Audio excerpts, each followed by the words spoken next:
Bonjour, peuple de Dieu. C'est un privilège pour moi ce matin d'être devant vous et de pouvoir parler de la part du Seigneur par rapport à la pensée qu'il a mise dans mon cœur. Tout d'abord, je bénis le nom de l'Éternel. Je le bénis pour cette merveilleuse journée et pour la grâce qu'il nous accorde d'avoir son souffle de vie. Et à lui toute la gloire. Toi qui es Dieu, toi qui règnes. Seigneur, toi qui règnes dans nos vies. Seigneur, toi qui règnes, ô Dieu Tout-Puissant, dans nos familles. Toi qui règnes, ô Dieu Tout-Puissant, dans le corps de Christ. Tu règnes, Seigneur, dans cette nation. Tu règnes dans les nations et tu règnes dans le monde entier. À toi toute la gloire parce que tu règnes. Seigneur, ton trône n'a pas de fin. Tu es éternel, ô Dieu. Les générations passent, mais toi tu restes Dieu. Merci pour ces moments. Merci pour le Saint-Esprit qui prend le contrôle de ces moments. Père, sois béni dans le nom de Jésus. Amen. Je parlerai ce matin de la foi. La Bible dit que dans Romains 10, 17, que la foi vient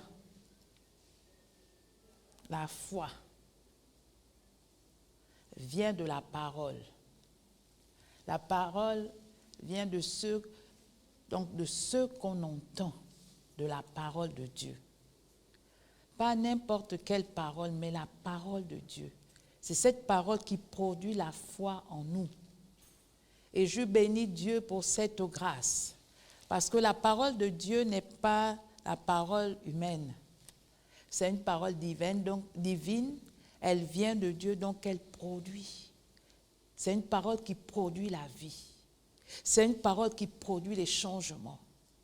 C'est une parole qui apporte une démonstration dans nos vies, qui change nos vies, qui apporte la guérison, qui apporte la délivrance. Lorsqu'on croit en la parole de Dieu, alors on voit le résultat. C'est ainsi que je voudrais d'abord lire un verset dans Luc 1 au verset 45. Luc 1 au verset 45 nous dit ceci. C'est Élisabeth qui parle à Marie. Marie qui est la mère de Jésus. Elle dit, « Heureuse celle qui a cru, parce que les choses qui lui ont été dites de la part du Seigneur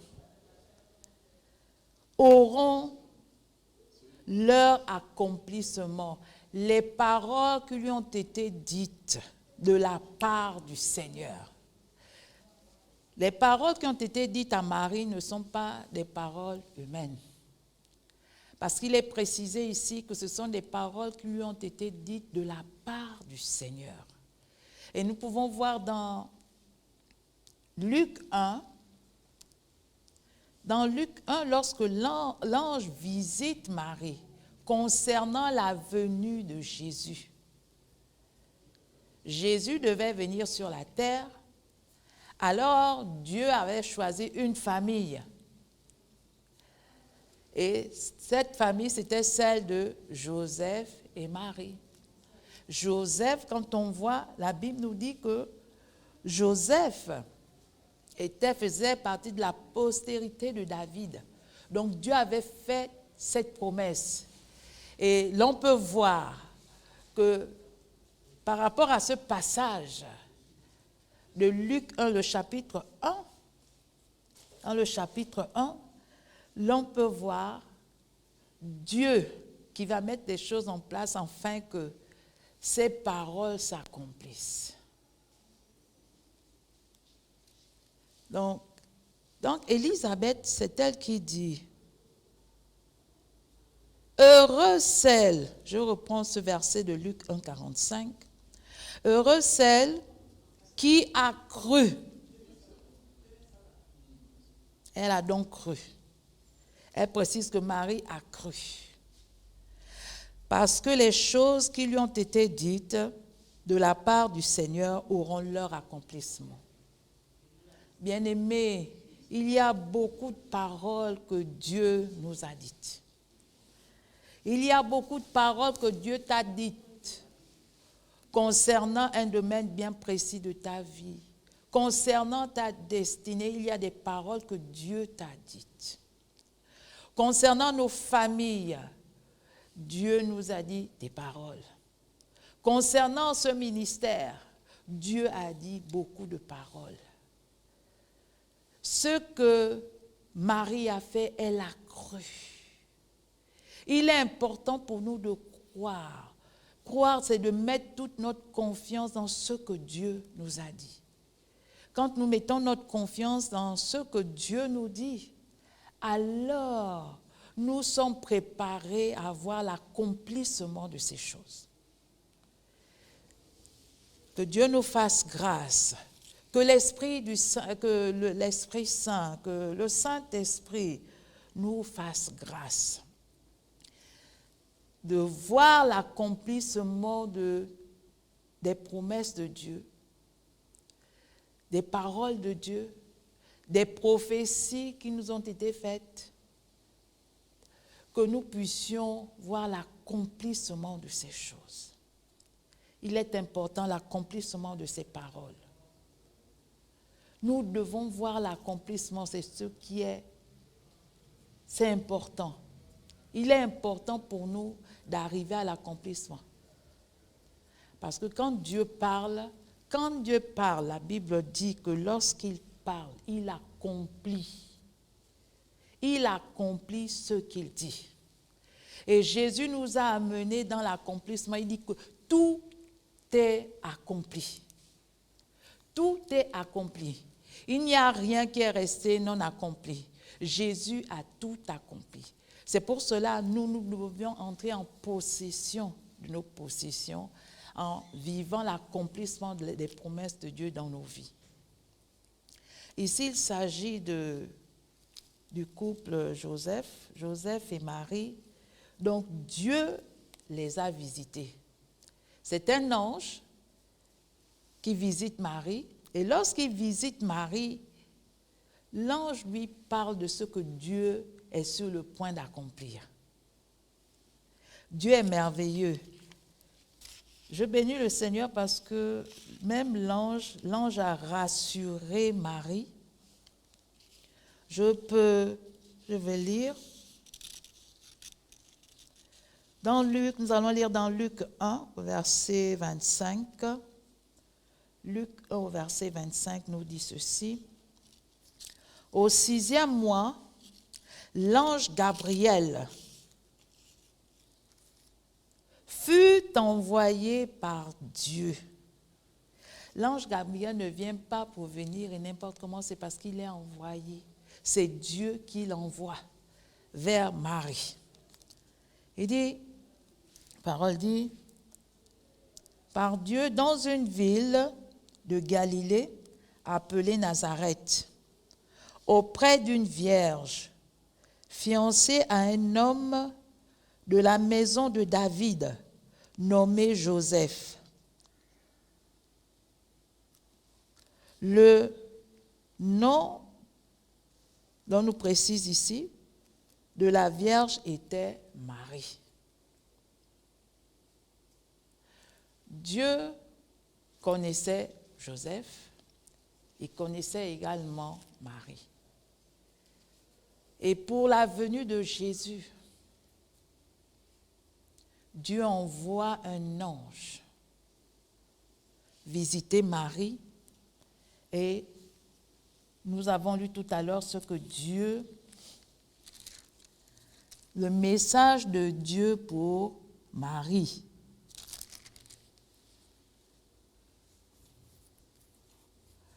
Ensuite, qu'est-ce qui va se passer? L'ange dit à Marie ce qui va se passer pour que Jésus arrive. Il lui dit qu'elle enfantera un enfant, il donnera le nom de Jésus. Et après, elle dit, mais comment cela va-t-il se faire? Parce qu'elle ne connaît pas d'homme.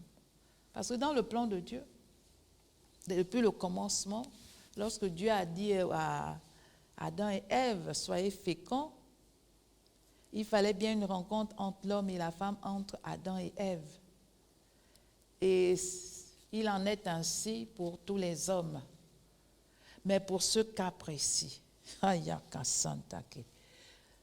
nous sommes dans le surnaturel en ce moment. Lorsque l'ange communique avec Marie, les choses changent. Ce qui est naturel, ce qui a l'habitude de se faire, ce qui est ordinaire, l'ange fait comprendre à Marie que les choses changent. Les données ne sont plus les mêmes parce qu'elle dit que moi je ne connais pas d'homme. Comment ça va se faire? 1. 2. Elle met en arrière que lorsque une jeune fille, elle était déjà proposée à Joseph, mais lorsqu'une jeune fille elle se retrouve en grossesse, ça veut dire qu'il y a eu un acte qui a été posé, mais c'était une raison d'être répudiée. Elle devait être, Joseph ne devait plus la prendre comme épouse. Mais là, en ce moment, les choses avaient changé, les données, l'atmosphère même dans laquelle elle était avait changé. Elle pouvait écouter Dieu lui parler. Elle pouvait recevoir des instructions claires du Seigneur. Et c'est alors que l'ange lui dit ce que Dieu lui a demandé de lui dire. Et elle dit, mais comment cela va se faire? Dans l'esprit de Marie, il n'y avait pas de crainte. Dans l'esprit de Marie, il n'y avait pas de doute. Dans l'esprit de Marie, il n'y avait pas de peur. La peur, le doute, ce sont des ennemis de la foi. Elle s'est connectée au Saint-Esprit. Elle était connectée. D'où quand elle dit, mais comment cela va se faire? Et l'ange lui dit que le Saint-Esprit te couvrira. Alléluia. Le Saint-Esprit. Là, nous sommes dans le surnaturel. Nous ne sommes plus dans le naturel. Marie se retrouve sur le terrain divin. Quand l'ange lui parle, elle accepte. Parce que dans son esprit, il n'y avait pas de doute, il n'y avait pas de peur, il n'y avait pas de crainte. Elle s'était donnée. Elle a ouvert son cœur au Seigneur. Elle a ouvert son cœur au Saint-Esprit. Alors, le Saint-Esprit lui a révélé comment la naissance, la conception de Jésus, comment cela devait se faire. Dieu est bon. Dieu nous a dit beaucoup de choses. Et là, ces paroles que Dieu lui a dites devaient avoir leur accomplissement. C'est pour cela Élisabeth dit, les paroles qui ont été dites, les paroles qu'elle a reçues, devaient avoir leur accomplissement. Et c'est important. Quand Dieu parle, Dieu veille sur sa parole afin qu'elle s'accomplisse. La parole de Dieu s'accomplit toujours. Mais c'est à nous d'avoir cette foi, de pouvoir saisir, de pouvoir comprendre ce que Dieu nous demande de faire.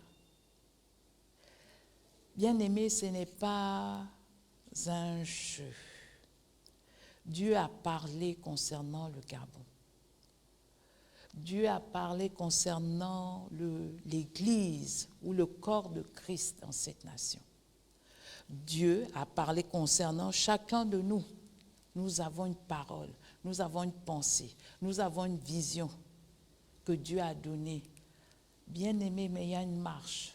Pour voir l'accomplissement de ce que Dieu nous donne comme révélation, comme parole, il y a une marche. Si nous restons statiques, notre foi ne doit pas rester statique. Notre foi doit grandir. Et cela, c'est dans le temps, dans sa présence. Alors, il pourra nous dire la marche à suivre. Sans la communion avec le Saint-Esprit, sans les temps de prière, nous ne pourrons pas avancer parce que Dieu nous donnera la clé pour pouvoir avancer, pour pouvoir voir l'accomplissement de ce qu'il a dit. Nous sommes toujours dans Luc 1. Luc 1. Dans Luc 1, nous pouvons voir qu'il y a certaines personnes qui attendaient de voir l'accomplissement des promesses de Dieu, de la promesse de Dieu concernant la venue de Jésus. Il y avait des personnes dans le secret, bien-aimés dans le secret, qui priaient nuit et jour pour pouvoir voir l'accomplissement de ce que Dieu avait dit, de l'arrivée du Sauveur. Jésus n'était pas encore né, mais il priait. Nous allons savoir ou avoir la connaissance de cette vérité quand on va présenter Jésus. Lorsque l'on va présenter Jésus, lorsque ses parents, après sa naissance, vont le présenter, c'est là où nous allons voir, où on nous parle de Siméon, où on nous parle de Anne. Et plus tard, l'on peut parler de Joseph d'Arimathée, celui qui a pris le corps de Jésus. La Bible nous dit qu'il attendait voir le royaume de Dieu. C'était des choses qui étaient dans son esprit. Bien-aimé, quand on attend l'accomplissement, notre esprit travaille. Nous travaillons, nous n'agissons pas par les circonstances. Les circonstances peuvent être contraires. Et souvent, les circonstances sont contraires à la foi. Les circonstances qui se retrouvent, dans lesquelles nous nous trouvons sont souvent contraires à la foi. Parce que la foi est contraire au sens, à ce qui est naturel. Quand on marche dans la foi, quand on avance dans la foi, le monde autour de nous ira de l'autre sens, va montrer que non, ce n'est pas possible. Non, ça ne peut pas se faire. Non, mais regarde, tu as pris de l'âge. La Bible nous dit que Anne avait 84 ans.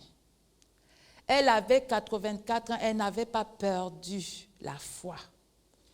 Et on nous dit nuit et jour. Nuit et jour. Je vais lire ce passage.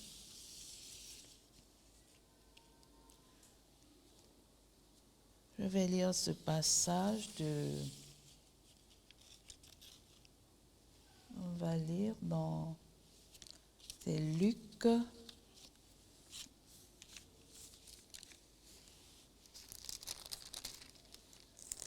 Saint-Esprit, j'ai besoin de toi.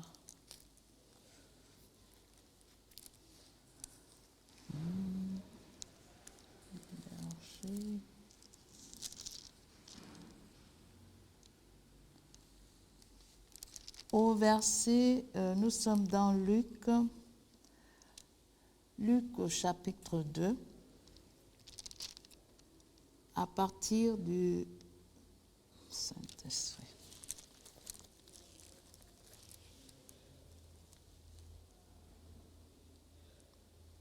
Du verset 21.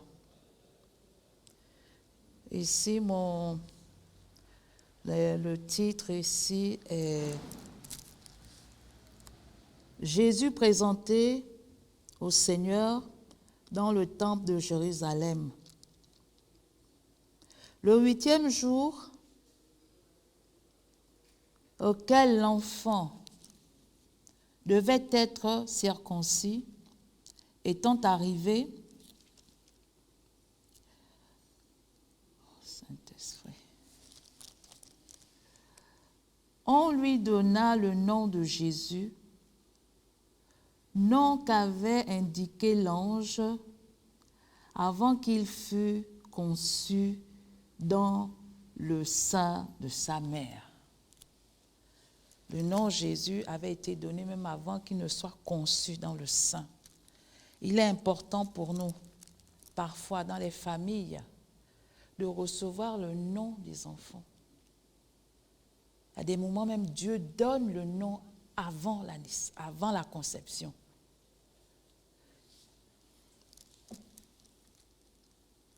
J'ai pu faire cette expérience où, avant la conception de mon fils Daniel, Dieu m'avait donné le nom. Dieu avait même donné le nom à certaines personnes.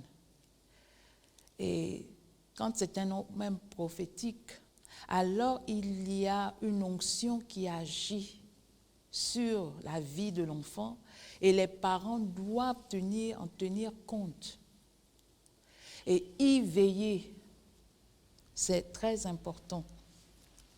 Donc, on peut voir que ici, il s'agit donc de la présentation de Jésus.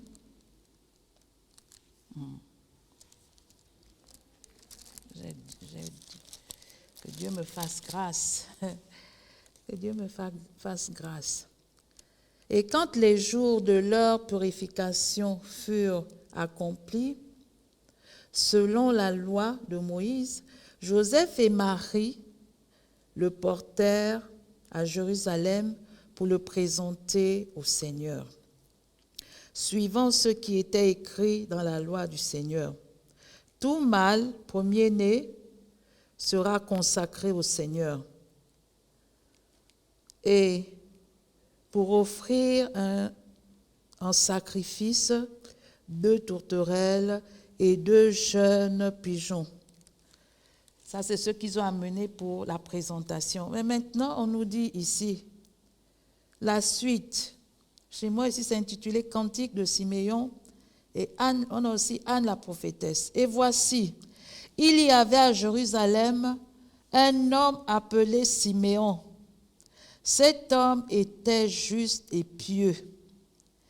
Il attendait la consolation d'Israël. Il attendait, il soupirait, il pouvait prendre du temps dans le jeûne, dans la prière, parce qu'il soupirait, il voulait voir l'accomplissement de ce que Dieu avait promis par rapport à Israël. Et l'Esprit Saint était sur lui. Il avait été divinement averti par le Saint-Esprit qu'il ne pouvait pas il ne pouvait pas mourir avant d'avoir vu le Christ du Seigneur. Il vint au temple poussé par l'Esprit.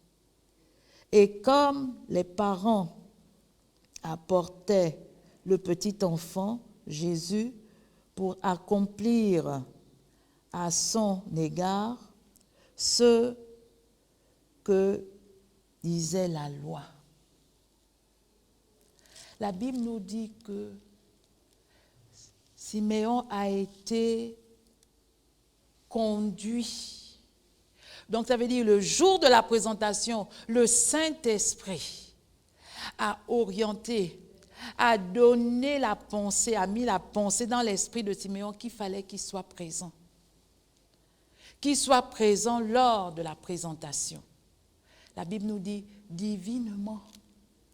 Il était dans le secret, dans le conseil de Dieu, parce que Dieu l'amène à voir Donc ce pourquoi il soupirait, ce pourquoi il priait, ce pourquoi il pouvait crier au Seigneur, il pouvait prier, il pouvait se mettre à l'autel chaque jour. Dieu lui a dit, ce pourquoi tout le travail que tu fais dans le secret, bien-aimé, tout le travail que tu fais dans le secret, Dieu tient compte de cela. Et il te fera voir. D'autres seront surpris que, oh mais comment? Comment la sœur là? Mais non, parce que tu étais en partenariat avec Dieu. Donc Dieu ne peut pas te cacher. Comme il a dit à Abraham, cacherai-je à Abraham? Ce que je vais faire, je ne peux pas cacher à Abraham ce que je vais faire. Je lui dis, et maintenant, il agira. Il fera ce qu'il doit faire. Parce que nous sommes en partenariat. Et c'est ce qui s'est passé avec Siméon. Dieu lui dit, lève-toi, va. Tu vas voir le Sauveur. Le Sauveur est né. Tu vas voir celui qui délivre Israël. Et c'est alors que lorsqu'il est allé, il l'a vu. Il s'est rendu compte que Dieu est Dieu, que Dieu ne ment point. Il est le véritable Dieu, que lorsqu'il dit une chose, il accomplit. Il a pu, une fois de plus, réaliser que Dieu est Dieu. Dieu est vivant. Dieu est vivant. Quand il dit une chose, il accomplit. Il dit qu'il n'est pas comme un homme qui peut changer avec les circonstances, avec les temps, on peut changer. Bon, j'ai dit, je peux changer. Non. Dieu, quand il a dit, il a dit. Et la chose s'accomplit comme il a dit. Et il y a une deuxième personne, c'est, comme je disais, c'était la prophétesse Anne, qui était dans le temple, qui priait.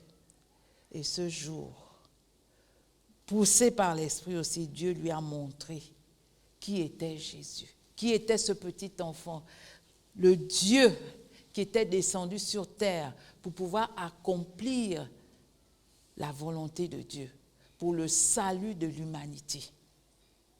D'abord, c'est vrai, c'était pour Israël.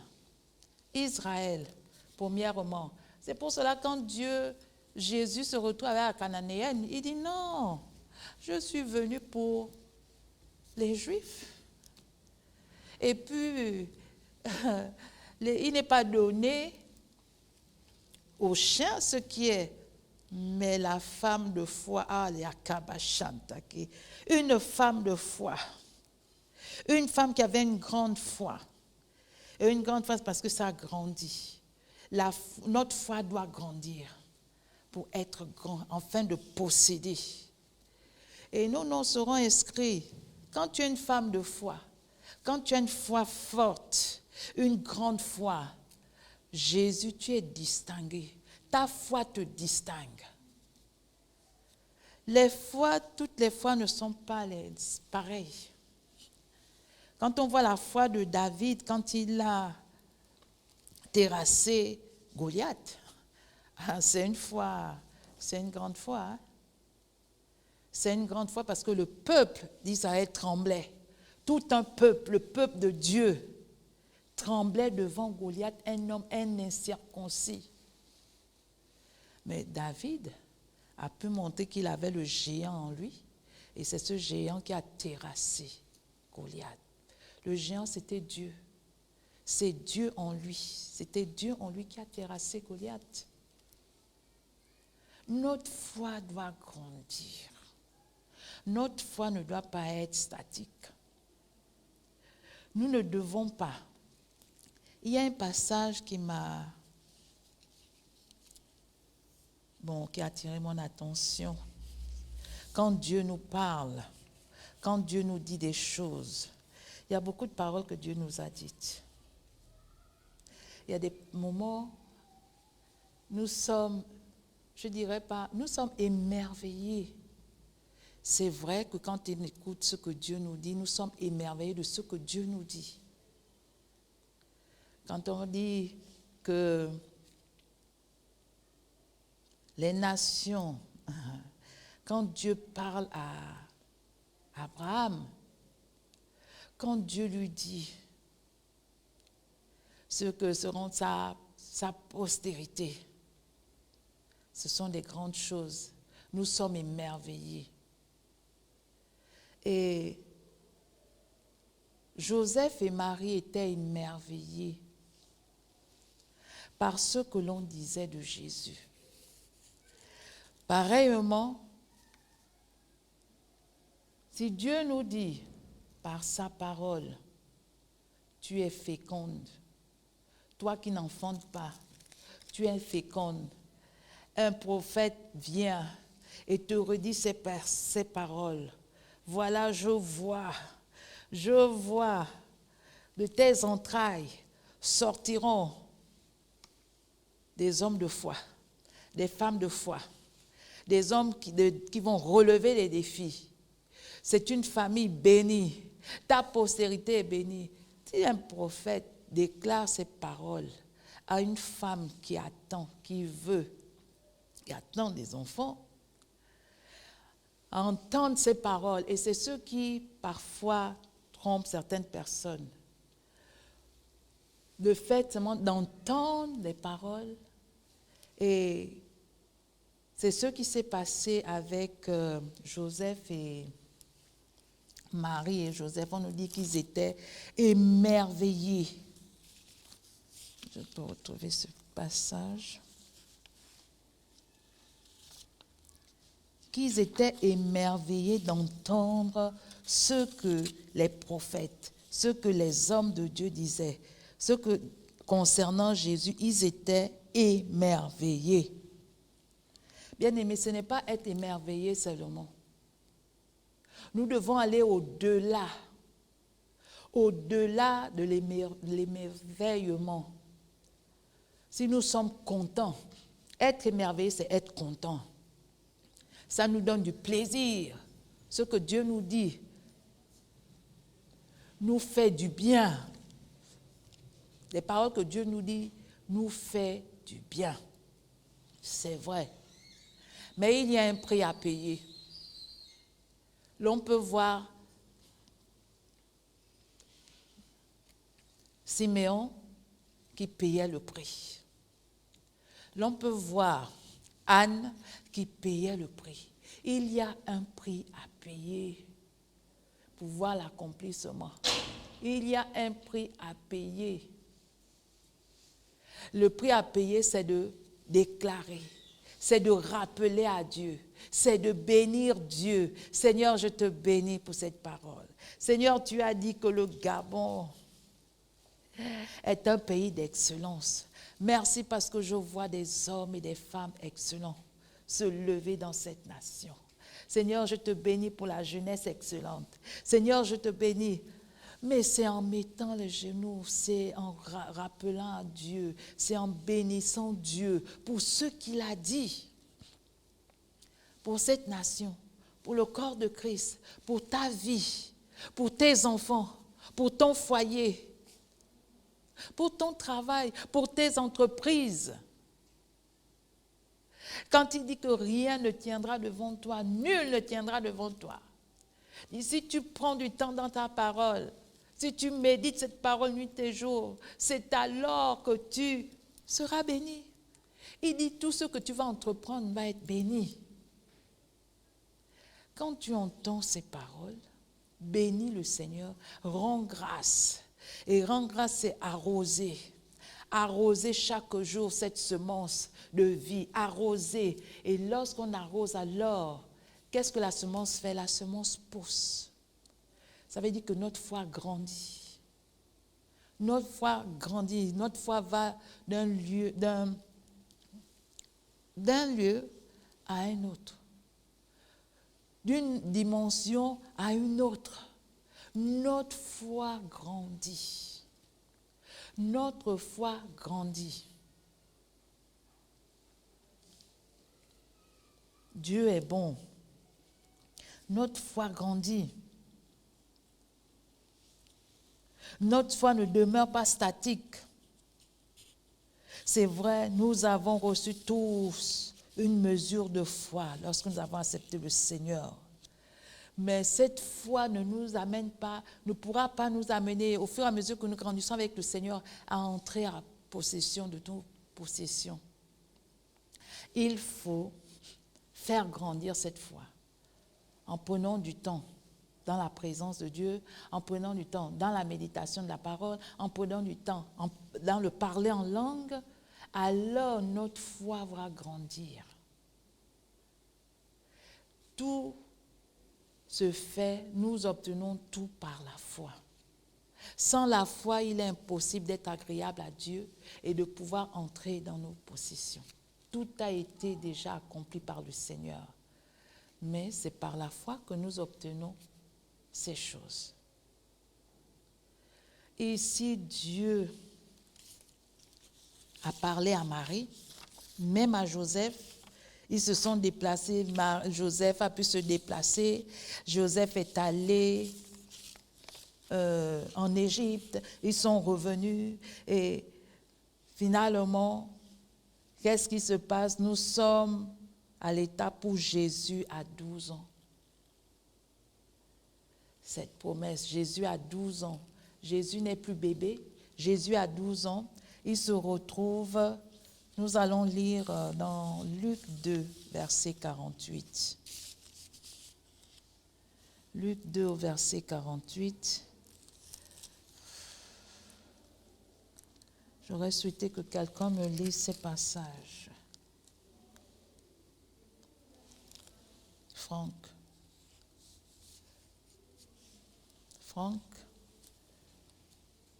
Je lis la parole de Dieu en Luc 2, verset 48. Quand ses parents le virent, ils furent saisis d'étonnement. Et sa mère lui dit, « Mon enfant, pourquoi as-tu agi de la sorte avec nous?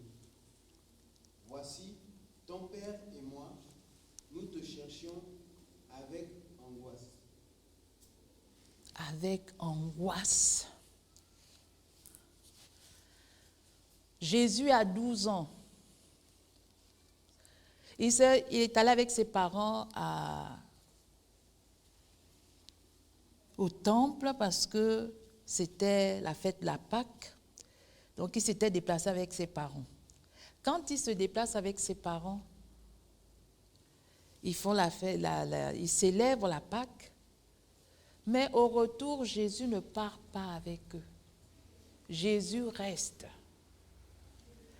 Et pourtant, l'on nous dit que dans Luc 2, au verset 32, l'on nous a dit, son père et sa mère étaient dans l'admiration des choses qu'on disait de lui.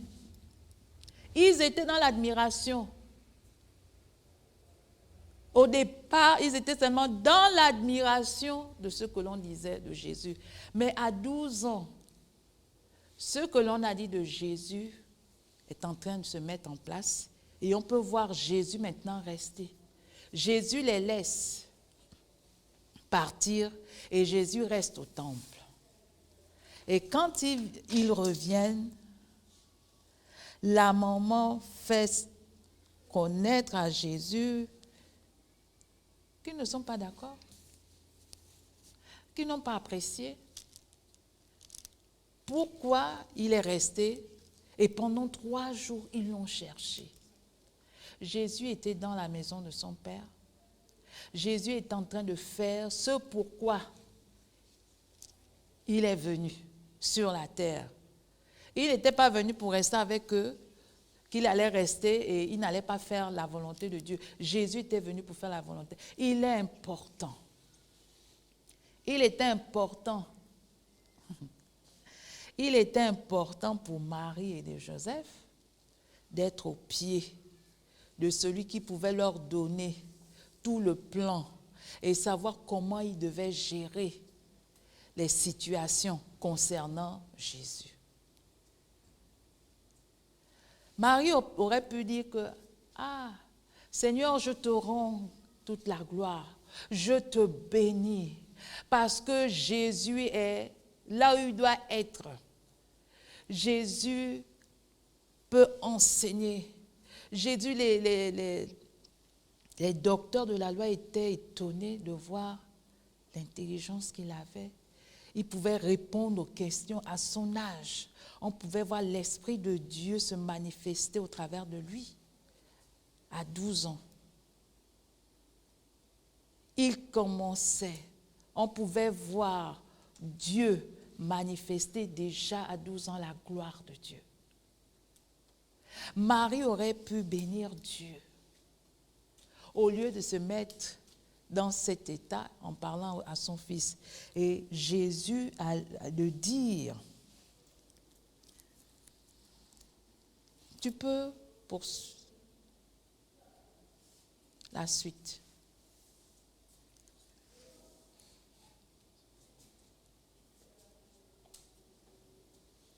Il leur dit, pourquoi me cherchez-vous? Ah, Ne saviez-vous pas qu'il faut que je m'occupe des affaires de mon Père? Amen. Pourquoi me cherchez-vous? Ne saviez-vous pas? Donc ça veut dire que Marie et Joseph ne savaient pas que Jésus était venu pour faire la volonté de Dieu et qu'il était là pour faire les affaires, comme il a dit, les affaires de mon Père. Il leur manquait cette connaissance parce qu'ils n'avaient pas pris le temps. Bien-aimés, l'on peut voir, c'est vrai, Marie a fait sa part lorsqu'elle a accepté. Mais ce n'était pas tout. Parce qu'il lui fallait encore de la connaissance. Et comme ici on disait qu'au départ, ils étaient dans l'admiration. L'on a dit beaucoup de choses concernant, nous sommes dans l'admiration, ceci se fera. Dans ma vie, voilà, c'est vrai, Dieu m'a dit ceci. Dieu a dit que je suis prophète. Dieu a dit que je suis un évangéliste puissant. Dieu a dit que je suis, c'est bien. Gloire à Dieu. Mais quand ces choses, quand Dieu va prendre le contrôle de ces choses pour les amener à leur accomplissement, alors, sois connecté avec le Seigneur. Sois connecté. Marie, lorsque Jésus fait ce pourquoi il est venu, elle commence à le chercher. Elle commence à bouder. Mais c'est Dieu qui t'a fait grâce. Mais c'est Dieu qui lui a fait grâce. Mais c'est Dieu qui leur a fait grâce. Marie et Joseph. Et nous allons continuer. Donc quand Jésus, nous allons voir, lorsque Jésus commence son ministère, quelque chose va se passer encore. Lorsque Jésus commence son ministère, il n'a plus 12 ans, donc on nous dit qu'il a commencé son ministère à 30 ans. Et il a eu 3 ans de ministère avant de partir, avant de repartir au ciel. Jésus a 30 ans, donc Jésus entre dans son ministère. Qu'est-ce qu'il fait? On nous dit que quand Jésus commence, il annonce la bonne nouvelle. Ce qu'on a dit de lui, dans Luc 4, les aveugles voient. Il y a des délivrances qui sont faites. Les captifs sont délivrés. Les malades sont guéris. La stérile peut enfanter. Le lépreux retrouve sa santé. Les paralytiques marchent. Les paralytiques marchent. Là, on nous dit que la vie, Jésus transporte la vie. Jésus ramène le royaume de Dieu est manifeste. Le royaume de Dieu est manifeste. L'on voit la puissance de Dieu agir. On voit Dieu agir, on voit Dieu ouvrir les yeux des aveugles. Les aveugles voient. Les paralytiques marchent. Oh, ceux qui sont malades, toutes sortes de maladies, quelle que soit la maladie, ces esprits devant Jésus s'abaissent, reconnaissent l'autorité de Jésus. Oui, ils s'abaissent, ils libèrent les corps, parce que les corps appartiennent à Dieu. C'est Dieu qui nous a créés. On peut voir la grâce, la puissance de Dieu se manifester. La puissance de Dieu se manifester. Quand Jésus commence son ministère, il fait d'abord un jeûne. Il rentre en jeûne, il fait 40 jours, 40 nuits. 40 jours et 40 nuits. Avec son Père. Alors Dieu lui donne tout le plan de travail. Alléluia, avec le Saint-Esprit. Il s'accorde. Et quand même le diable veut vouloir le tenter, Jésus prend la parole parce qu'il a pris du temps pendant ces 40 jours encore de se remplir de la parole. D'où quand le diable est venu, Jésus n'a fait que répondre avec la parole. Il est écrit. En bien-aimé, quand tu prends du temps dans la présence de Dieu, tu te remplis. Tu as une vision. Tu as une pensée de Dieu. Tu as une orientation de Dieu. Alors, le Saint-Esprit saura, quelles que soient les situations, quelles que soient les situations, le Saint-Esprit trouvera la réponse. Le Saint-Esprit trouvera la solution. Et tu pourras donner. Tu pourras avoir des paroles de connaissance. Tu pourras avoir des paroles de sagesse. Tu pourras prophétiser. Donc, ça veut dire déclarer la parole de Dieu avec vie, avec puissance, afin de changer les circonstances et les temps. Jésus, quand il a commencé son ministère, l'on a vu la main de Dieu. Il y a eu un changement. Il y a même celui qui est resté pendant 38 ans sur le lit. Lorsque Jésus est venu, oh, la situation a changé. Parce qu'il ne pouvait pas, lorsqu'il disait que lorsqu'il venait, alors quelqu'un d'autre allait dans la piscine. Et lorsque la première personne tombait dans la piscine, il y avait guérison. C'était seulement une seule personne. Mais avec Jésus, ce n'est pas une seule personne. On nous dit des multitudes. Des multitudes étaient sauvées, des multitudes étaient guéries, des multitudes étaient délivrées. Délivrés, on pouvait voir les démoniaques délivrés. Des démoniaques délivrés par la puissance de Dieu. Et lorsque Jésus a commencé, l'on nous dit que sa renommée s'étendait de ville en ville. Sa renommée s'étendait de ville en ville. Parce qu'il a fait ce pourquoi Dieu l'a envoyé sur la terre. Délivrer les captifs. Apporter la paix. Apporter la délivrance. C'est ce pourquoi Jésus est venu. Donner la vie en abondance. Il dit qu'il est venu pour donner la vie. Mais la vie en abondance. Et qu'est-ce qui s'est passé? Nous sommes dans Marc 3, au verset 21. Si on peut peut-être les mêmes avant. Franck.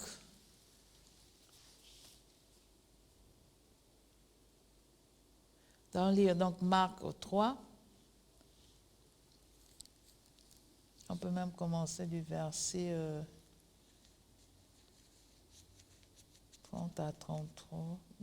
Marc 3, 21.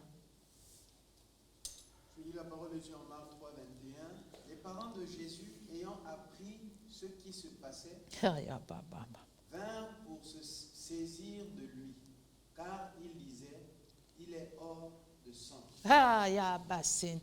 Pourtant, ici, je vais reprendre toujours cette partie de Luc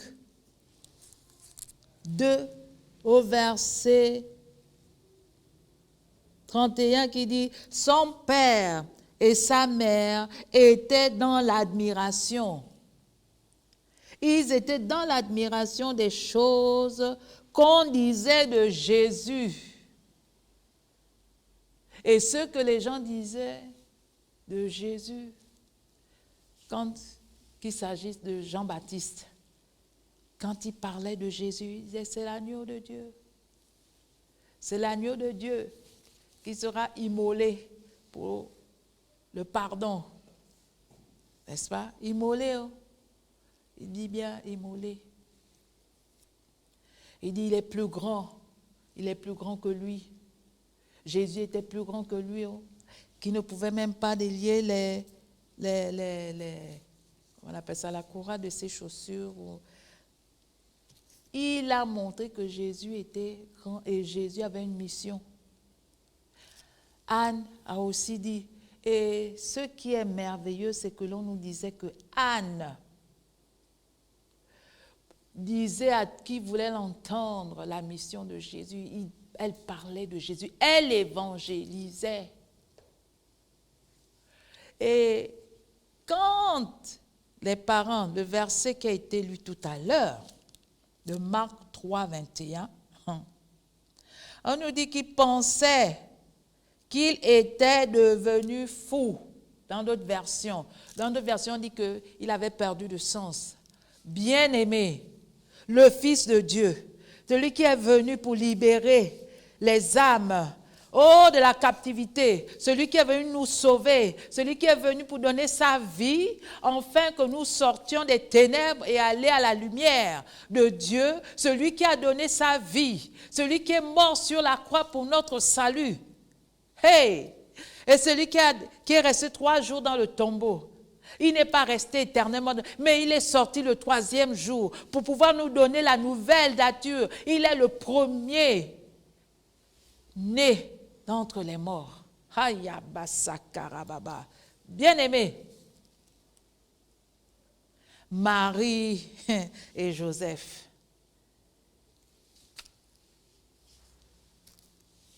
En Israël, je crois que les fils allaient en mariage très tôt. Je ne sais pas, je ne peux pas vous dire à peu près l'âge de Marie quand elle s'est mariée, mais elle était très jeune. Bien-aimé, mais lorsque Jésus commence son ministère, la Bible nous dit qu'il a 30 ans. Si Marie avait 15 ans, ça veut dire que lorsque Jésus commence son ministère, elle a 45 ans. Il y a eu une marche. Mais est-ce qu'il y a eu une marche dans la foi? Ce sont les Écritures qui le disent, ce n'est pas moi. Là, on nous dit qu'il pensait qu'il était fou. Lorsque les gens couraient après Jésus, on nous dit dans cette maison, il y avait plein de monde, il y avait une foule. Là, on ne pouvait pas passer. Et ce n'était pas la première fois. Il y a des moments, il cherchait toujours Jésus, il cherchait toujours de sortir du travail, de sa mission. Oui, là, Seigneur Jésus, Yondoko Sakarababa. Ils ont pris Jésus pour un fou. Oh Dieu! Oh Seigneur! Quelle ignorance! Et l'ignorance tue. Quand tu ignores ce que tu dois connaître, quand tu ignores ce que tu dois posséder, mon peuple périt faute de connaissance. Mon peuple périt faute d'être avec moi dans ma présence, afin qu'il nous communique son cœur, ce qu'il y a dans son cœur. Lorsque Jésus, l'onction attirait les foules, lorsque les foules savaient que c'était lui la solution, c'est à ce moment que la mère et le père de Jésus, Joseph et Marie, disent qu'il est devenu fou. Il est devenu fou. Fou parce qu'il guérit. Fou parce qu'il y a même des gens, puisqu'il y a plein de monde, ils font passer leur ami par la toiture. Ils cassent même la toiture de la maison pour pouvoir descendre leur ami. Parce que ça, ils ne voulaient pas voir leur ami dans cette situation. Et ils disaient que c'était seul Jésus qui pouvait changer cette situation. Fou. Fou quand celle qui a la perte de sang pendant 12 ans, quand elle entend parler de Jésus, elle dit que si seulement je peux toucher le pan de sa robe, alors je serai guérie. Yanda basontoko, fou, lorsque celui-ci dit qui a son serviteur malade, il dit à Jésus, il sait qu'il a les paroles de la vie, il sait qu'il a des paroles de guérison. Il dit non, ne te déplace pas. Moi, j'ai des soldats avec moi. Quand je leur dis à gauche, quand je leur donne des ordres, ils se soumettent. Toi, dis seulement un mot. Ne te déplace pas. Lorsque tu libères la parole de vie, alors ça atteint les situations, ça va dans les profondeurs, ça sépare jointure, chair, ça sépare tout. Et ça va toucher. Oh, même lorsqu'il y a le cancer, ça va toucher et ça brûle, ça consume. Au nom de Jésus, tout disparaît. Fou.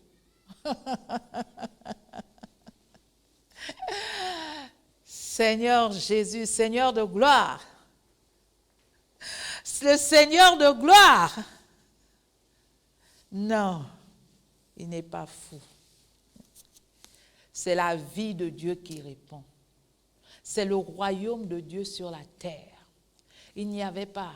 C'est pour cela, à chaque fois dans les évangiles, on nous parle. Il dit, il fait référence au royaume des cieux. Il fait référence parce que c'est lui qui nous a amenés, qui a fait descendre le royaume de Dieu sur la terre. C'est lui qui a amené ce royaume dans nos vies. Alléluia! C'est lui, c'est Jésus qui a amené cette vie, ce royaume en moi, ce royaume en toi, ce royaume en nous. C'est lui. Il n'est pas malade. Il est Dieu et il manifeste sa gloire.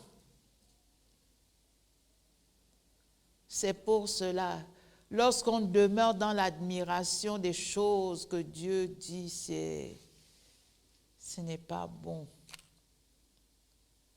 On doit chercher, on doit être un avec Dieu afin de voir leur accomplissement. Sinon, lorsque ça s'accomplit, on est spectateur. Lorsque ça s'accomplit, on est étranger de ce qui a été fait, du travail qui a été fait. On est étranger. Bien-aimés, ne soyons pas étrangers au travail de Dieu, au plan de Dieu.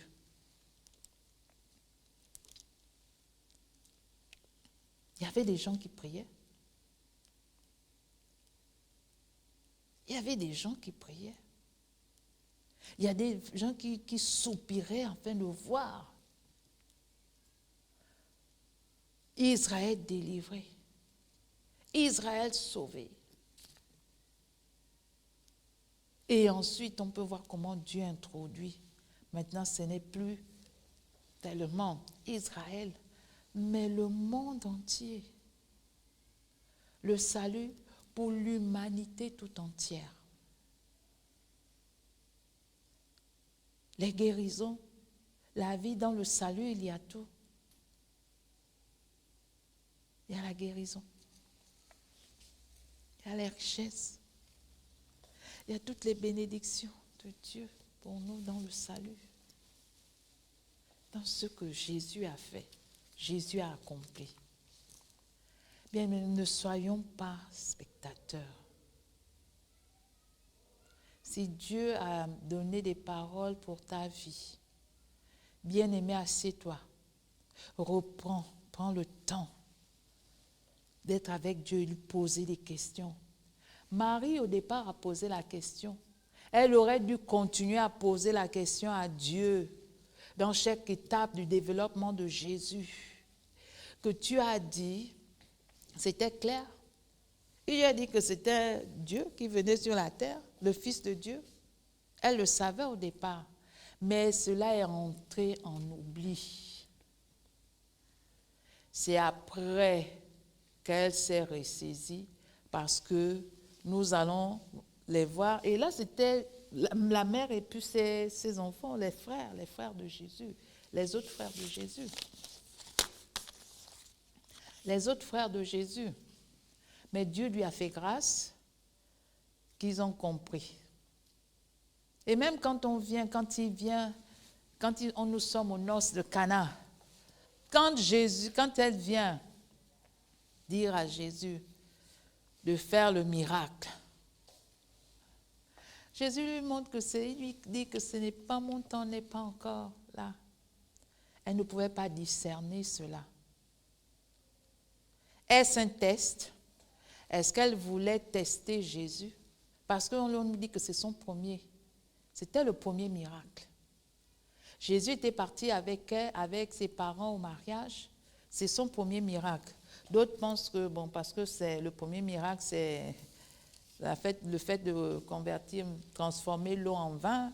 Voilà, on peut s'enivrer, c'est faux. Ce vin-là était particulier. Ce n'était pas comme les autres vins qui sortent par rapport à comment ça sous le degré il y a de l'alcool. Et cet alcool-là, c'est un vin délicieux. C'était pas alcoolisé. C'était très bon. Que les gens même se sont dit que, mais comment? Nous sommes à la fin. C'est à la fin. Alors, celui qui a organisé le mariage, dit, mais les autres font sortir le bon vin là au début, et puis après, quand les gens sont ivres, là, on peut sortir le mauvais, et puis ça passe. Mais toi, comment tu as pu garder le bon jusqu'à la fin? Oui, Dieu donne le meilleur. Jésus, même dans ça, il a pu donner le meilleur, mais pas pour enivrer les gens. Dieu est vivant. Dieu est puissant. Jésus a montré qu'il était Dieu et on dit que c'est son premier miracle. Donc, c'est quand ils sont allés. Elle a pu voir que réellement Jésus était Dieu. Que la grâce de Dieu était sur la vie de Jésus. Il est venu délivrer. Il est venu sauver. Il est venu restaurer. Il est venu restaurer les vies. Il est venu restaurer les familles. Il est venu restaurer les nations. Il est venu restaurer. C'est Jésus qui restaure cette nation gabonaise. C'est Jésus qui élève cette nation. C'est Jésus. C'est pour cela le nom de Jésus est puissant. Le nom de Jésus est puissant. Il a reçu le nom qui est au-dessus de tout nom. Parce qu'il a été obéissant jusqu'à la mort. Il a donné sa vie. Bien-aimé, ce que Dieu dit s'accomplit. Et ici, il faut être connecté avec Dieu. Sans connexion, tu ne peux pas. C'est parce que Jésus a dit, sans moi, c'est avec lui. C'est avec le Saint-Esprit. Il vous dira, Jésus a dit la mission du Saint-Esprit. Et nous devons nous connecter. Nous devons connaître la personne du Saint-Esprit. Nous devons le connaître. Nous devons marcher avec le Saint-Esprit. Et le Saint-Esprit va nous révéler. Va nous révéler étape sur étape, étape sur étape, ce que l'on doit faire pour avancer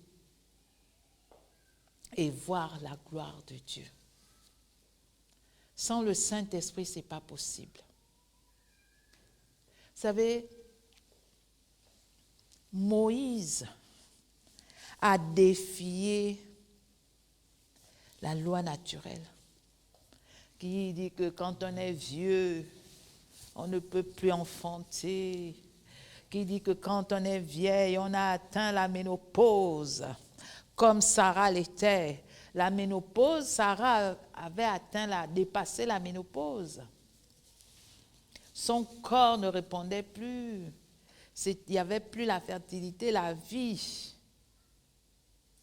Les organes étaient morts, affaiblis. Mais il a défié cela. Les circonstances, les temps qui sont passés, lui 100 ans, 99 ans, 99 ans. L'autre, parce que quand Isaac naît, il a 100 ans, donc jusqu'à 99 ans, Abraham a défié les lois naturelles. Il a défié le temps. Pour lui, le temps qui passait, son corps qui vieillissait, le corps de sa femme qui vieillissait, il a défié ces choses. Ces choses n'ont pas pu menacer sa foi. Sa foi est demeurée ferme. De jour en jour, sa foi est demeurée ferme. Il n'a pas failli. La Bible dit qu'il n'a pas, sa foi n'a pas faibli.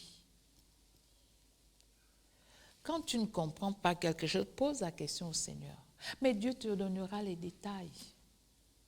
Seigneur, voilà, je suis dans telle situation. Qu'est-ce que tu dis? Moi, c'est vrai que moi je pensais, je dis moi, maintenant là, je ne peux pas dire moi, Seigneur, toi, tu me dis quoi? Et le Seigneur va te parler. Le Seigneur va te révéler son cœur sur la situation.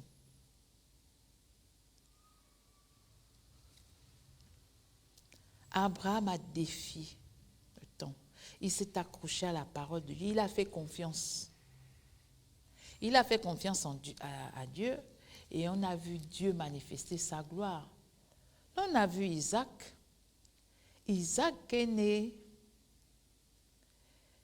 Même si au départ, il a cru que c'était... Il y avait d'abord son serviteur qui est né dans sa maison. Dieu lui dit que non, ce n'est pas ton serviteur. Ce n'est pas ton serviteur qui va être ton héritier. Au départ, il se disait que bon, c'est peut-être mon serviteur, l'enfant de mon serviteur, puisqu'il est né, l'enfant de mon serviteur, puisqu'il est né dans ma maison, bon, moi je peux le prendre comme mon héritier. Dieu a dit non. Non, non. Ce n'est pas lui. Ce n'est pas lui qui sera ton héritier. Il a dit, bon, il n'y a pas de problème. Je vais prendre Ismaël. Ismaël, c'est Sarah qui m'a dit, c'est Sarah qui m'a donné sa servante pour que j'aie une postérité. Dieu inspire même. Sarah est inspirée parce que Dieu dit qu'écoute ce que Sarah, ta femme, dit concernant Ismaël. Voilà que Agar et Ismaël partent, mais Dieu bénit Ismaël. Parce qu'il dit que c'est la postérité aussi d'Abraham. Mais Abraham pensait que, bon, là, on pouvait trouver des raccourcis pour que la prophétie de Dieu, la vision de Dieu s'accomplisse. Mais Dieu lui a dit non, c'est l'enfant qui sortira de tes entrailles. C'est celui qui sortira de tes entrailles. C'est celui qui sortira des entrailles de Sarah, qui sera ton héritier, ta postérité. C'est l'enfant de la promesse. C'est celui-là qu'il bénira. Et toutes les bénédictions que Dieu a libérées sur Abraham. Bien-aimés, il y a des moments quand nous marchons dans la foi, nous marchons, et lorsque Dieu nous bénit comme Isaac, on prend la retraite. Ou bien on va en vacances, on prend des vacances de foi. Abraham s'est dit que, oh Dieu, je te dis merci parce que l'accomplissement là est fait. Isaac est arrivé, c'est bon. Je te loue parce que je suis dans le repos. Hey! Je suis dans le repos, non. Avec la foi, on marche parce qu'on vit par la foi. Il n'y a pas de moment où on peut stopper en disant que non, je ne marche plus par la foi, je vais marcher maintenant par la vue. Non. Enfant de Dieu, c'est la foi. Nous marchons par la foi. Et nous allons d'un niveau à un autre, nous évoluons dans la foi. Nous évoluons dans la foi. Quand il a dit à Dieu, bon Seigneur, moi je crois que là, j'ai beaucoup, depuis que j'attendais, j'ai attendu Isaac. Maintenant, comme il est arrivé, c'est le repos. Bien-aimé, ce n'est pas le repos, c'est même le commencement. C'est même le commencement. Quand tu penses que oui, tu as tout fait, tu as travaillé, voilà, tu es béni. Non, sache que c'est le commencement. Et voilà qu'un jour, Dieu appelle ton ami Abraham et lui dit, Abraham. Abraham répond, parce qu'il écoute Dieu, parce qu'il sait que ce Dieu-là lui parle. Lui, il peut être attentif. Il a répondu, me voici. Maintenant, Dieu lui dit, Abraham, ce que je veux là, donne-moi ton fils. Et oui, Isaac, ton unique là, offre-le-moi en holocauste. Et Dieu dit que c'est lui qui va préciser la montagne sur laquelle il va présenter l'holocauste.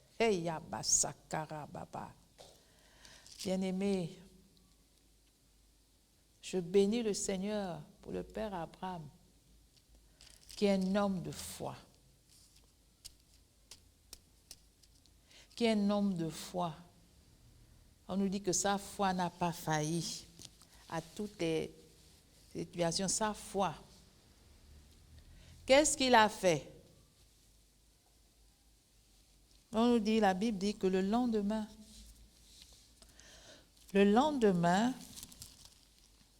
il s'est levé et il a pris les serviteurs, il a pris l'enfant, Isaac, et ils sont partis. Ah, mais où est Sarah? Bien-aimé, il y a des choses que Dieu te dira, que Dieu veut faire avec toi. Et là, c'était avec Abraham. Si Abraham avait dit la pensée de Dieu à Sarah, Sarah elle a dit que non, ton Dieu là ne peut pas dire cela. Déjà, elle avait ri. Quand Dieu, les anges avaient dit que l'année prochaine, au même moment, à la même période, la même saison, tu auras un enfant, Sarah aura un enfant.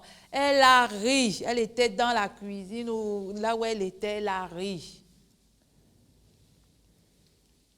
Et les anges ont dit que, mais il rit, Dieu qui était là, a dit que, mais ta femme a ri. Quand elle vient, elle dit que non, je n'ai pas ri.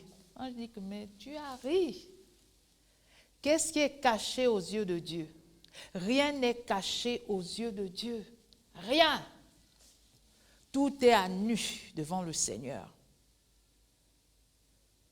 Où tu peux être, ce que tu peux faire, Dieu voit. Rien n'est caché à ses yeux. Il est omniprésent, omnipotent. Il est partout. Il voit tout, il connaît tout. Omniscient, connaît tout. Rien ne peut être caché aux yeux de Dieu. Les pensées de nos cœurs sont mises à nu devant le Seigneur.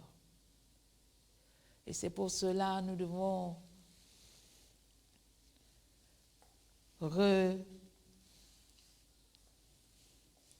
renouveler nos pensées par sa parole, afin de penser comme il pense. Sinon, lorsque nous ne pensons pas comme lui, tout est mis à nu. S'il avait dit à Sarah, Sarah, tu sais ce que Dieu me demande. C'est le Congo, ça déjà. C'est comme il cherchait une béquille, là où il faut se reposer. Ce n'est plus Dieu. La Bible dit que je me confie en l'Éternel. Il s'est confié en l'Éternel. Là, Abraham s'est confié en Dieu. Il a dit que toi, tu es la solution. Toi qui as demandé là, tu vas pouvoir. En tout cas, Seigneur, il dit, je ne m'inquiète pas. Il ne s'est pas inquiété. Ne vous inquiétez de rien. Il ne s'est pas inquiété, ne t'inquiète pas. Ce que Dieu a dit va se faire. Tu ne peux pas aider Dieu. Il y a des moments où on pense qu'on peut aider. S'il avait dit à Sarah, mais ça veut dire que ils allaient critiquer Dieu. Dans ce sens que la femme allait dire, mais comment? Tu penses que c'est ce Dieu-là? C'est ce Dieu-là, celui qui t'a donné? Non, ce n'est pas possible. Dieu ne peut pas te dire. Donc même ils allaient discuter sur ce que Dieu a dit. Il dit que non, ton Dieu-là, c'est quel Dieu? J'ai porté, et en ma vieillesse, il m'a dit que je vais porter. J'ai porté cet enfant-là. Et maintenant, il dit que quoi? On doit... Ah non, ça ce n'est pas Dieu. Dieu ne peut pas dire cela. Dieu ne peut pas faire une telle chose. Mais c'est vrai, Dieu a dit à Abraham. Il est arrivé à un niveau où il mettait sa confiance en Dieu. Quand on marche dans la foi, on est dans le surnaturel et on met la confiance. C'est Dieu que l'on met devant de tout. Et c'est ce qui s'est passé. Il a caché. Il n'a pas dit à sa femme. Il n'a pas dit à Sarah. Il n'a pas dit à Sarah. Pourtant, Dieu ne lui a pas dit que ne dis pas à Sarah. Pourtant, à un moment donné, Dieu même lui a dit que écoute ta femme. Mais le Saint-Esprit a amené Abraham à discerner que là, ce n'est pas une question de Sarah et moi et Isaac. Là, c'est Dieu et moi, notre alliance. Là, l'alliance va à un autre niveau. Là, il se rend compte que dans cette alliance, Dieu a tout pourvu. Yaka Santa Yababa, l'alliance qu'il a coupée. Hey Yaba Santa Korobo. Cette alliance-là est puissante et vivante. Que Dieu est fidèle dans son alliance. Abraham l'a su. Abraham l'a vécu, Abraham l'a libéré, Abraham l'a manifesté, que Dieu est fidèle dans son alliance. Donc, Isaac, allons, les serviteurs partons, prenons le bois, prenons le feu. Hey. Mais en chemin,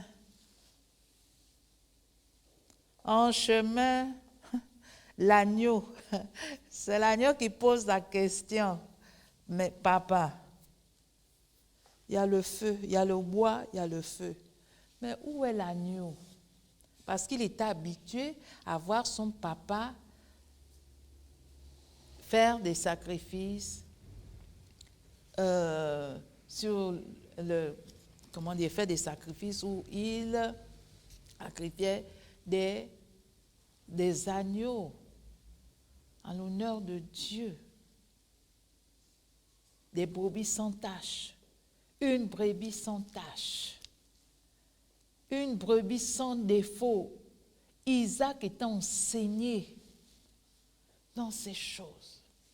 Isaac connaissait comment il fallait adorer, louer le Seigneur. Isaac savait que lorsque Dieu nous bénissait en retour, Isaac le savait. Il n'était pas étranger. Il savait, c'est pour cela qu'il n'était pas ignorant de ces choses, au point où il demande au papa que, mais, papa, mais où est l'agneau? Il y a le bois, il y a le feu, mais où est l'agneau? On ne peut pas aller faire un sacrifice de l'Holocauste sans agneau, mais c'est où? Parce que toi, tu m'as toujours montré, habitué, lorsque on offre un sacrifice, il y a toujours l'agneau, mais où est l'agneau? Hey! Où est l'agneau? Où est? Où est cette situation? Où est la solution? Où est la solution? Dans cette situation, où est la solution? Quelle est la solution, papa? La solution est où? Et Abraham, l'ami de Dieu dans l'alliance, a dit, le partenaire d'alliance a dit, Dieu va se pourvoir. C'est Dieu lui-même qui pourvoit toutes choses. Je laisse Dieu agir, je laisse Dieu faire et il agira. Dieu agira. On dit, fais confiance à l'Éternel et il agira. Abraham a fait confiance en Dieu dans cette situation. Toi, je ne sais pas dans quelle situation tu es, mais dans ta situation, mets ta confiance en l'Éternel. Ce qu'il a dit, il va l'accomplir. Ne marche pas selon le nom qu'on a pu te donner. Si c'est stérile, si c'est vaurien, oh, il ne réussira pas. Oh, leur mariage là, oh, c'est un mariage de 2 jours. Oh, il va travailler, je ne sais pas. Oh, celui qui boit tout le temps là. Là, je parle de... Elle qui boit, il ne peut pas s'en séparer. Oh, ça c'est son habitude. Il a l'habitude de faire ça. Il ne peut pas. Il ne pourra jamais changer. Tu ne pourras jamais changer. Tu peux entendre. Tu ne pourras jamais changer. Même si tu as entendu cela des milliers de fois. Mais il y a un jour où Dieu change. Alléluia. Où il change ce qui a changé. Où ce qui est mauvais devient bon. Où il change les situations, les circonstances, les temps où il change. Ou de la pourriture, comme on a mis le frère de Marie et Marthe. Lazare, on l'a mis dans le tombeau pendant 4 jours, il sentait. De la pourriture là, quand Jésus a dit viens, oh, tout a obéi. Le corps, la pourriture a obéi au maître. Il a dit le maître nous demande de libérer. Alors, la vie s'est mise en place et on a vu Lazare sortir du tombeau. Quelle est ta situation? Tu es dans une situation honteuse? La honte ne vient pas de Dieu. La honte ne vient pas de Dieu. Tu es dans une situation honteuse? Tu penses que c'est de la honte dans telle ou telle situation? Dieu est celui qui te fait sortir de cette situation. Dieu est la solution. Là où on disait que c'était fini, ce n'est pas fini avec Dieu. Il n'a pas encore dit son dernier mot. Fais confiance en Dieu et tu verras. Confie-toi à l'Éternel, il va agir. Fais confiance en Dieu. Et tu verras, crois à la parole de Dieu, crois à ce qu'il t'a dit, crois à la parole que tu lis, crois à la parole que tu médites. Ne t'arrête pas. La foi ne s'arrête pas.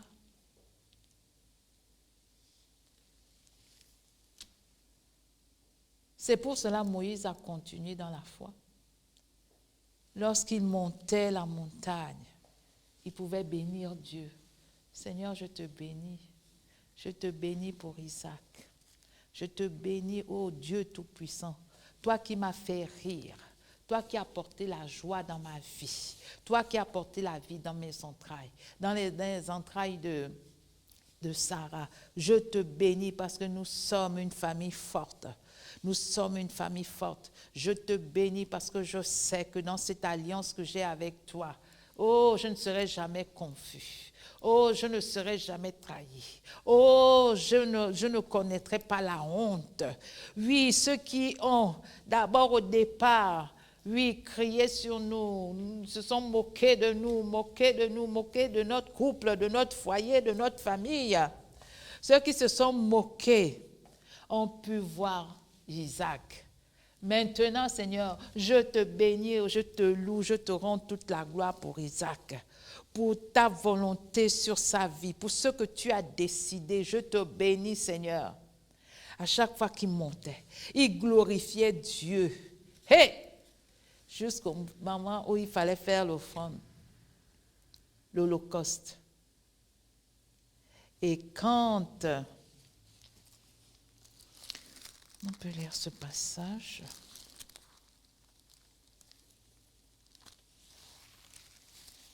On peut lire ce passage. Quand il a s'agit de l'holocauste maintenant, quand il a pris, il a fait son bois, il a mis le bois. Isaac a même participé, il a mis le bois. Il a mis le bois sur l'autel. Ensuite, il a maintenant placé son fils. Il a placé son fils et en prenant le couteau. On va lire Genèse 22 au verset 10. Genèse 22, à partir du verset 10. Puis Abraham étendit la main et prit le couteau pour égorger son fils. Vous ne pouvez pas savoir le règne de Satan. Toute la cohorte était en émoi parce que il se disait que son espoir va prendre. Non, pas son espoir, sa bénédiction. Là, ce n'était plus l'espoir puisque Isaac était là. Le diable était content. Le diable se disait que ça allait se passer comme ça a été dit. Il pensait que c'était la fin. Le diable se réjouissait en disant que oh, mais voici, il peut mourir, ce serait la fin de tout. Ensuite, on continue. La suite. Alors l'ange de l'Éternel l'appela des cieux et dit, Abraham, Abraham. Et il répondit, me voici. L'ange dit, n'avance pas ta main sur l'enfant et ne lui fais rien, car je sais maintenant que tu crains Dieu et que tu ne m'as pas refusé ton fils, ton unique. Amen. Hey! Une voix s'est fait entendre depuis le ciel. Tu peux entendre Dieu dans ton esprit, oui, te dire,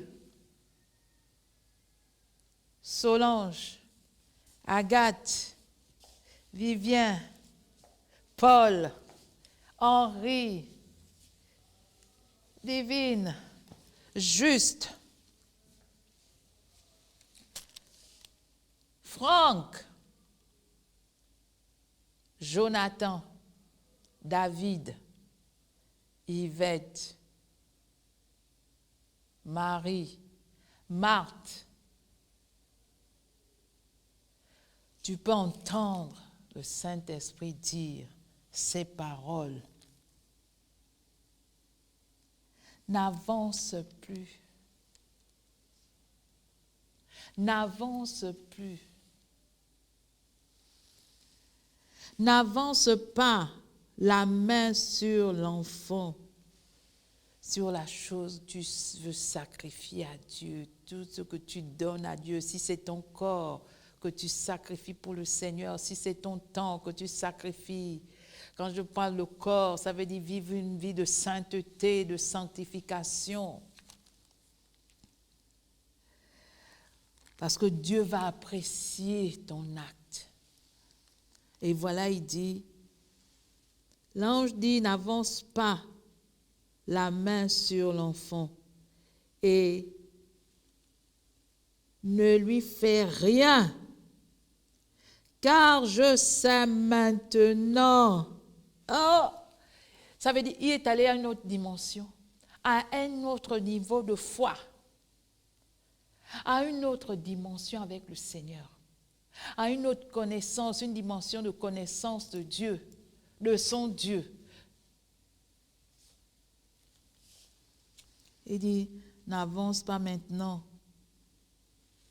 car je sais maintenant que tu crains Dieu et que tu n'as pas refusé ton fils, ton unique, que tu n'as pas refusé. Que notre cœur soit pur devant le Seigneur dans tout ce que nous faisons. Ici, le cœur d'Abraham était pur. Il n'avait pas d'autre pensée que de glorifier le Seigneur. Il savait que c'était Dieu qui lui avait donné Isaac et il pouvait glorifier le Seigneur. Il glorifiait le Seigneur pour que son cœur soit pur. Pendant ces moments, quand Dieu a regardé, ça veut dire qu'il ne pensait pas à autre chose, qu'il était un avec Dieu en ce moment. Parce que quand on pense autrement, il dit que mes pensées ne sont pas vos pensées. Mais lorsque nous avons la même pensée de Dieu, ça veut dire que nous sommes connectés, il n'y a rien qui nous perturbe. Il aurait pu, dans sa tête, en disant que Seigneur, qu'est-ce qui se passe vraiment? Ne pas parler. Beaucoup de personnes parlent dans les cœurs. Les cœurs sont chargés. Déchargez-vous au pied du Seigneur. Ce n'est pas parce que ça a mis du temps, la situation, que tu penses que Dieu n'est pas au contrôle. Dieu est au contrôle. Dieu était au contrôle. Pendant que Abraham mettait l'enfant, pendant que, même quand il a pris le couteau, il ne pensait à rien d'impur. Il ne pensait à rien qui était contraire à la volonté de Dieu pour sa vie ou pour Isaac. Il pouvait bénir Dieu. Est-ce qu'on peut arriver à ce stade, à cette dimension de foi? Quand on marche dans la foi, nos cœurs sont purs devant le Seigneur. Parce que nous sommes en accord avec sa volonté pour nos vies. Pour nos vies, pour la situation, nous sommes en accord. Et c'est ce qui s'est passé. Et que tu n'as pas refusé ton fils. Tu ne m'as pas refusé ton fils, ton unique. Abraham leva les yeux et vit derrière un bélier retenu dans un buisson par les cornes. Et Abraham alla prendre le bélier et l'offrit en holocauste à la place de son fils. Abraham donna à ce lieu, on dit Jéhovah Jireh. Et qu'est-ce que Dieu dit après?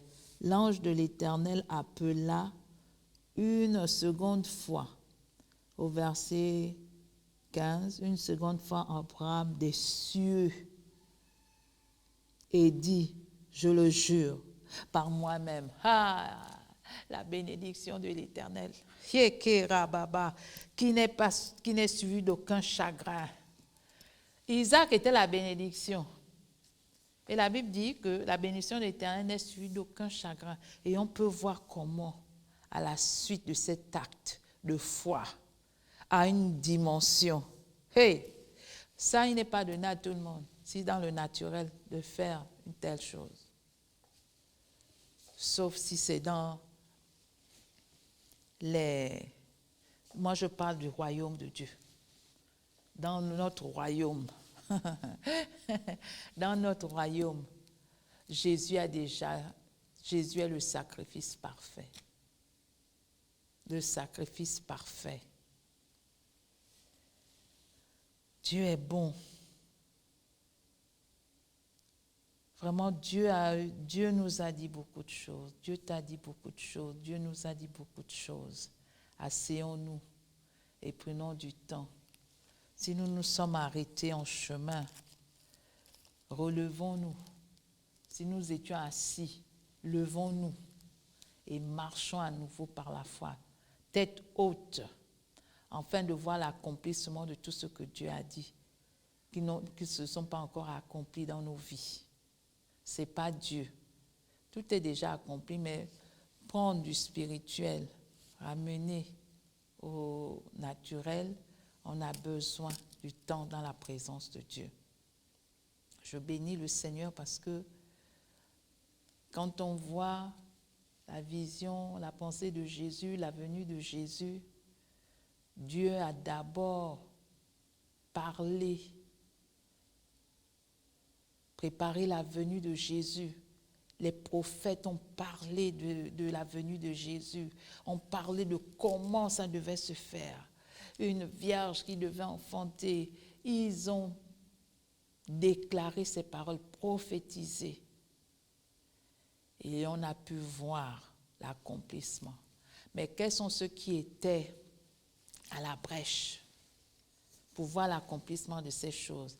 C'était des gens qui avaient donné leur cœur, qui voulaient voir, qui avaient cette soif de voir le royaume de Dieu se manifester sur la terre. Ils voulaient voir le ciel sur la terre, le ciel au Gabon, le royaume de Dieu se manifester. Et je sais qu'il y a des personnes qui prient. Il y a des personnes qui, selon ce que Dieu a dit concernant le Gabon, qui veillent sur ses paroles, qui veillent sur ses prophéties. Dieu est bon et Dieu ne ment pas. Ce qu'il dit, il accomplit. Ce qu'il t'a dit, s'accomplit. Et pour le salut des familles, nous devons penser au salut des familles. Nous n'allons pas au DF, à la reprise, être des mêmes familles, le même nombre de familles, non. Nous devons travailler à ce que d'autres familles, pendant ce temps, ce n'est pas le temps de repos, c'est le temps où nous devons parler de Jésus, nous devons évangéliser, nous devons apporter la parole de Dieu. Et les âmes, les nouvelles familles doivent être gagnées. As-tu déjà gagné une famille depuis que nous sommes, je ne dirais pas, bon, à la maison, que nous ne nous retrouvons pas ici? As-tu déjà eu une famille à qui tu parles de Jésus? As-tu une famille à qui tu prends du temps dans l'enseignement de la parole? Ou serons-nous toujours les mêmes là, les mêmes familles? Non, ce n'est pas la vision de Dieu. Les familles, nos familles doivent grandir. Grandir. Nous devons toucher le plus grand nombre. Nous sommes dans les derniers temps. Les familles doivent être sauvées. Les âmes doivent être sauvées. C'est ça le cœur de Dieu. C'est ça le Christ, ce qui est dans le cœur de Dieu. L'on peut tout faire, mais les familles doivent être sauvées. Je bénis Dieu pour la famille d'Abraham. Abraham et Sarah avaient une relation avec le Seigneur. Isaac qui est entré, d'où on peut voir, quand on parle de la généalogie de Jésus, on cite, on parle. Abraham est cité. Et toutes les autres familles qui sont entrées dans l'alliance avec Dieu pour la venue de Jésus, pour la venue du Sauveur sur la terre. Maintenant, quand il est parti, il a dit que la bonne nouvelle soit prêchée jusqu'aux extrémités de la terre. Les nations doivent être sauvées. Les nations doivent devenir les disciples de Christ. Mais pour cela, c'est à partir des familles. Les familles doivent être gagnées.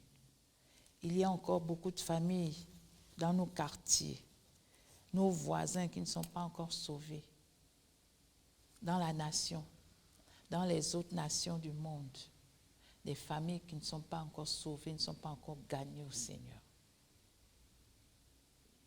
C'est notre responsabilité, bien-aimé.